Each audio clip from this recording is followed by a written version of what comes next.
Hoy babae, ano mo pa sinasabi? Sa bahay tayo mag-usap. Ayoko na, bitawan mo ako. Pagod na akong intindihin ka. Sinabi ko nang umuwi tayo. Pare, di mo ba naiintindihan? Bitawan mo siya. Ha? Alam mo, sumusobra ka na eh. Walang meron sa amin ni Jonah. Magkaibigan lang kami. Kaya kung ano man yung iniisip mo, doon ka nagkakamali. Huy, lalaki. Ha? Hindi ko na gusto yung ginagawa mo sa kaibigan ko. Boss. Oo nga, boss. Thank you, boss. Baldog, Jonah, bakit? Ano nangyari? Hoy, babae. Sabi pagka nag-uusap tayo, huwag mo ko tinatalikuran.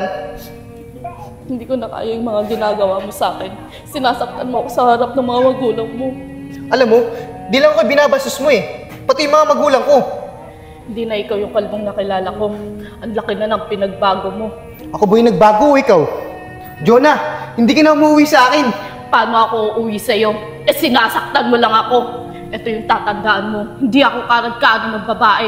Kung wala ako sa'yo, nandun ako sa magulang ko. Mabuti na lang hindi pa tayo kasal. At wala pa tayong mga anak. Dahil kawawa mga bata sa'yo pag nangyari yun. Huwag mo ang pagsasalitaan ng ganyan ha. Nandito ka sa pamamahay ko. Mabuti na lang hindi pa tayo kasal at wala pang mga anak. Alam mo ang tingin ko lang sa'yo? Isang parausan. Tarantado ka! Halika, doon tayo sa loob! Bitawan mo ako! Kalbo, bitawan mo ako! Kalbo, tigilan mo na ako, tama na! Ikaw may gusto niyan! Tama lang ko sa'yo! Tanda mo itong ginawa mo sa akin! Saan pupunta? Bumalik ka rito!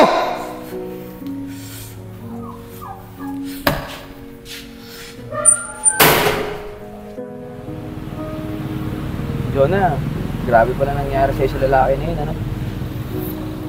Siya nga pala. Anong plano mo? Baldog, ayoko na. Hindi ko na kayang tiisin yung mga pananakit niya sa akin. Jonah!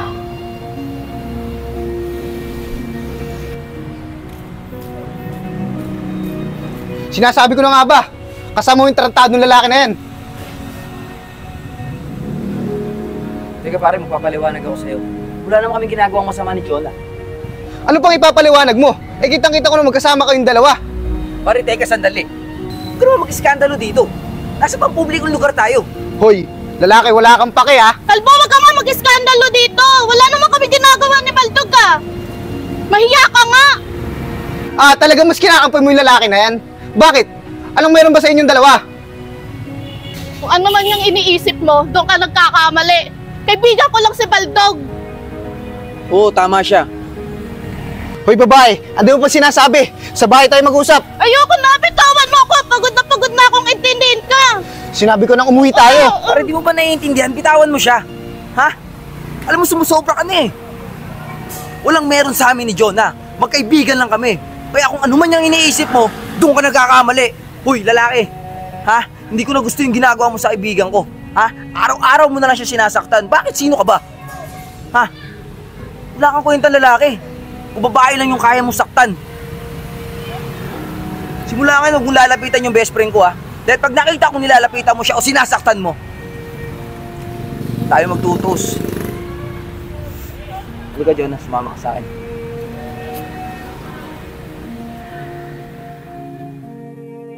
Huwag mong papasukin ang isang relasyon kung hindi mo kayang panindigan ang iyong mga obligasyon. Huwag mong ilagay sa iyong kamay ang karapatan ng mga kababaihan. Bigyan mo ng respeto at halaga ang mga katulad nila.